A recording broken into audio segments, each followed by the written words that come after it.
A Inquisição foi um fenômeno que atravessou 6 séculos da cristandade. Ela iniciou-se na Idade Média, com a intenção de buscar as heresias, isto é, as contestações ao catolicismo. Mas ela não tinha ainda o caráter que ela vai adquirir na época moderna. Na época moderna, a Inquisição foi estabelecida na Espanha em 1480 e em Portugal em 1536, apenas, quer dizer, meio século depois. Mas aí o caráter principal dela é o seu caráter de polícia política. A Inquisição foi um tribunal que espalhava seus agentes por todo o império, tanto no reino como nas províncias de ultramar, tomas referentes à dúvida religiosa. As contestações à religião oficial, que era o catolicismo. A única religião permitida em todo o império, tanto o espanhol como o português, era a religião católica. Nenhuma outra religião era permitida. E qualquer dúvida, qualquer expressão de crítica, qualquer contestação, qualquer ideia, qualquer pensamento que não fosse de acordo com a doutrina oficial do catolicismo era considerado herética. Portanto, o tribunal, quando ele se estabeleceu tanto na Espanha como em Portugal, por desejo do rei. E tanto foi um tribunal religioso, como foi um tribunal político, porque Estado e Igreja estavam relacionados a tal ponto que os bens confiscados aos hereges, quer dizer, os suspeitos de heresia, metade revertia para a coroa e metade revertia para a Igreja. O Tribunal da Inquisição teve como seu objetivo principal atingir a classe média. A classe média que representava uma burguesia incipiente que estava em ebulição, em efervescência e que estava se lançando na Península Ibérica. E essa burguesia era principalmente constituída de portugueses ou espanhóis de origem judaica, que depois da conversão forçada, que se deu em 1497 em Portugal, quando todos os judeus foram obrigados a aceitar o batismo, foram agarrados pelas barbas e pelos cabelos e foram levados para a pia batismal e foram tornados católicos. A partir dessa data, a sociedade portuguesa, e a espanhola também, só que o fenômeno espanhol é um pouco diferente do português. O fenômeno português, a partir de 1497, a sociedade portuguesa ficou dividida entre cristãos novos, que eram recém-convertidos, e os cristãos velhos, que eram os antigos cristãos.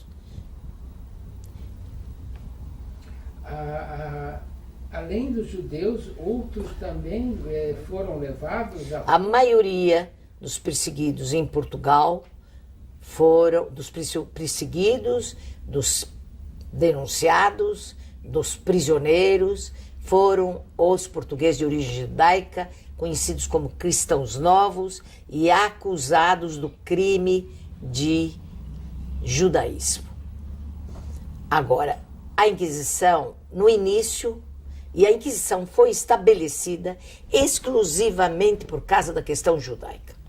A Inquisição foi uma instituição claramente voltada para o problema judeu.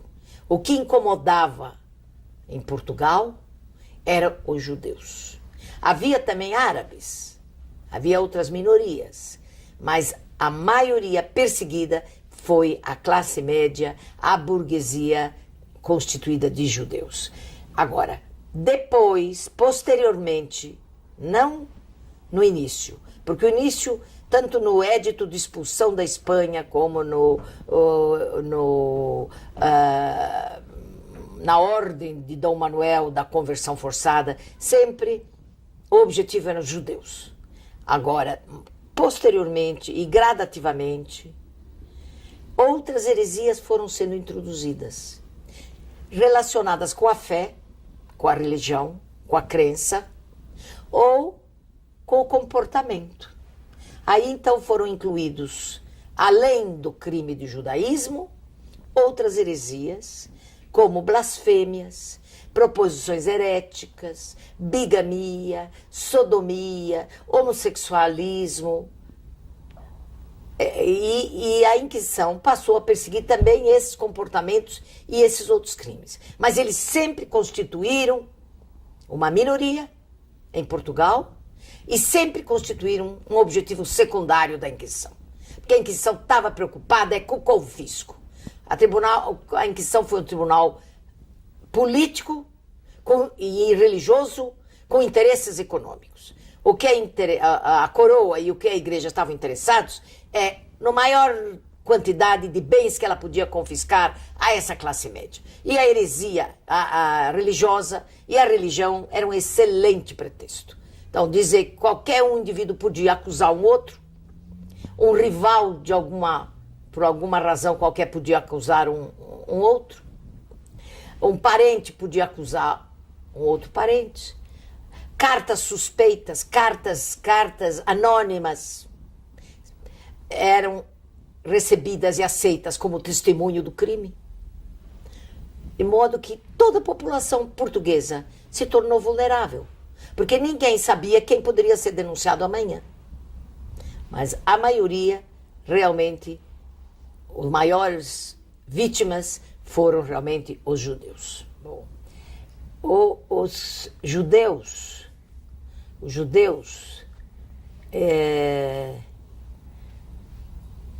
são antiquíssimos na Península Ibérica.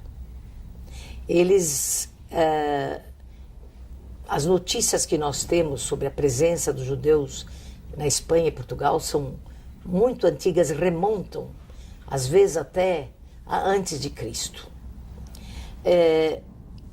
Eles constituíam realmente, em Portugal, uma classe média com um nível de vida bastante confortável. E isso suscitou, e eram homens engajados no comércio, os homens engajados eles eram artesãos e, além disso, alfabetizados, de modo que eles possuíam um nível muito acima da média da população cristã. Durante o tempo em que eles eram judeus, durante 15 séculos, eles viveram em Portugal como judeus. E parece que, em comparação com a vida dos judeus fora da Península Ibérica, a situação dos judeus em Portugal e na Espanha era única. Em nenhum lugar da Europa eles viveram em condições tão favoráveis como eles viveram na Espanha e em Portugal. Eles tinham as suas judarias, os seus bairros, onde eles viviam livremente, eles praticavam a sua religião com a maior liberdade, eram homens de prestígio e homens até colocados em situações de mando dentro do país, dentro de Portugal. Por exemplo, para dar um exemplo, no governo de Dom Dinis, século XIV, o mais importante judeu da comunidade, que era o rabino mor, Moisés Navarro, ele ao mesmo tempo é o ministro das finanças do rei. Então você pode ver que o mais alto cargo do país e o mais alto cargo da comunidade judaica era a mesma pessoa. Isso mostra o respeito que os monarcas portugueses tinham pelos judeus. Os judeus viveram nessa situação privilegiada. Portugal, nós não temos notícias, raramente, de explosões contra as comunidades judaicas. Em geral, eles viveram numa situação de cordialidade e de coexistência com as outras minorias árabes e cristãs. Os monarcas portugueses eram monarcas extremamente avançados, extremamente inteligentes e lúcidos, e eles conheciam o valor desta população judaica e utilizavam-os para os seus serviços.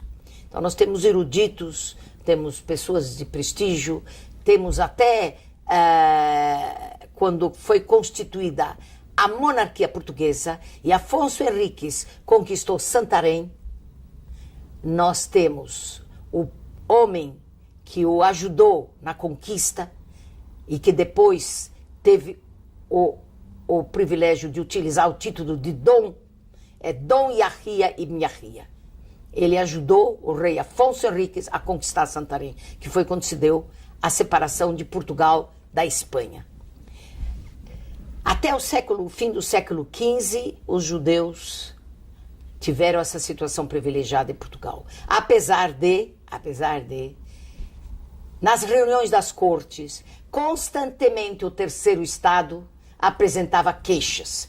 Cada vez e cada ano, na reunião das cortes, aumentavam as queixas contra os judeus, dizendo que eles tinham os melhores postos, que eles tinham melhores posições, os melhores empregos e que eles eram favorecidos pelo rei e sucessivamente essas queixas aumentaram, até que em fim do século XV, em 1497, o rei Dom Manuel, pressionado pelos reis católicos, ordenou que todos os judeus fossem obrigados a se tornarem católicos. Bom, aí tem uma história muito bonita que eu muitas vezes conto para meus alunos, que é a seguinte. Em 1492, o ano que Colombo consta como descobridor da América, os reis católicos ordenaram a expulsão de todos os judeus da Espanha. Mas os judeus tinham uma opção. Se eles não quisessem se converter ao catolicismo, eles podiam sair. Mas quem quisesse ficar em Portugal podia ficar, mas como católico. Bom, mas a Inquisição já existia. Isso em 1492. 1480, a Inquisição já foi estabelecida. Quer dizer, já existia um tribunal que ia vigiar o comportamento deles. Mas mesmo assim, eles podiam ficar ou podiam sair. Praticamente a metade optou para sair e a outra metade resolveu converter-se e ficar nos reinos espanhóis. Nesse ano de 1492, reinava em Portugal o rei Dom João II, que precisava de dinheiro, que precisava financiar as guerras de África. E ele então faz um acordo com os judeus estarem em Portugal. Porque na hora de sair da Espanha, realmente é uma das situações mais trágicas na história dos judeus. Porque eles não tinham para onde ir. A Europa toda não deixava eles entrar. Nenhum lugar. A América não tinha sido descoberta. Eles não tinham para onde ir. Eles não tinham muita opção. O rei deu opção, pode sair, mas para onde? Então, saíram. E os cronistas católicos, Bernaldes, o cronista do rei católico, ele conta como eles saíram por as estradas, cantando, velhos, moços, crianças, cantando pelas estradas. Eles trocaram casas e propriedades imensas por um trapo de pano que eles pudessem levar consigo. Eles trocaram mansões por uma caixa de algum mantimento, de alguma coisa que eles pudessem levar consigo. Quer dizer, eles saíram com nada, porque eles não podiam levar bens, não podiam levar dinheiro, não podiam levar ouro, não podiam levar prata. Eles saíram com a roupa do corpo. E isso lembra muito a situação dos judeus no século XX, quando foram obrigados a sair da Rússia. Porque a Rússia também, quando deixou eles saírem, foi na década de 70, que os judeus saíram da Rússia. Quando eles saíram da Rússia, eles saíram com 20 quilos. Eles só podiam levar 20 quilos. Foi assim que os judeus, que também tiveram que deixar tudo na Rússia e sair. A mesma coisa aconteceu. Eles não podiam levar nada. E aí, então, os velhos morriam pelas estradas, as mulheres davam à luz nas estradas, mas eles cantavam as ladainhas judaicas para criar coragem e sempre com a esperança de que o Messias vai chegar. E o Messias virá um dia para redimi-los de todo esse sofrimento. E nessa altura, o rei Dom João II de Portugal concedeu a eles de poder entrar em Portugal. Aí era fácil entrar, porque era só cruzar a fronteira. Deu 2 lugares para eles poderem entrar, pelo Badajoz e pelo norte, e eles então podiam se estabelecer em Portugal durante 8 meses apenas. Esses 8 meses, eles ficariam em Portugal, e depois de 8 meses o rei prometeu que ele lhes daria barcos, navios, e os ajudaria a sair para algum lugar, para onde eles quisessem ir. Mas o rei Dom João II recebeu por cabeça pagamento. Os judeus ricos pagaram muito e até pagavam pelos pobres, que não tinham nada para pagar, tá? E entraram em Portugal um número fabuloso de judeus da Espanha. Contam os cronistas que, por exemplo, um cronista da época, que foi testemunha visual, ele menciona 120 mil judeus espanhóis entraram na Espanha. Esse número parece... Vocês sabem que estatísticas daquelas épocas não eram muito corretas, então não se sabe muito bem. O cronista dos reis católicos fala em 90 mil. Pensamos que talvez 100 mil tenham sido um número razoável dos que entraram em Portugal. Mas Portugal já tinha judeu. Já também é aproximado. Entre 30 mil ou 50 mil, entre um e outro talvez. O mínimo seria 30 mil, o máximo 50 mil. Já viviam em Portugal. Então quando entraram mais 100 mil, já tinham os 30 mil ou 50 mil, a população de Portugal nessa época era de 1 milhão de habitantes. Então, vocês têm aproximadamente 10 a 15% da população portuguesa constituída de judeus. Vocês imaginem o que significou isso para Portugal. Uma população alfabetizada, altamente qualificada, homens de negócios, comerciantes, homens ilustres, eruditos, pensadores, filósofos, geógrafos. O que significou isso para Portugal? Mas Dom João II recebeu dinheiro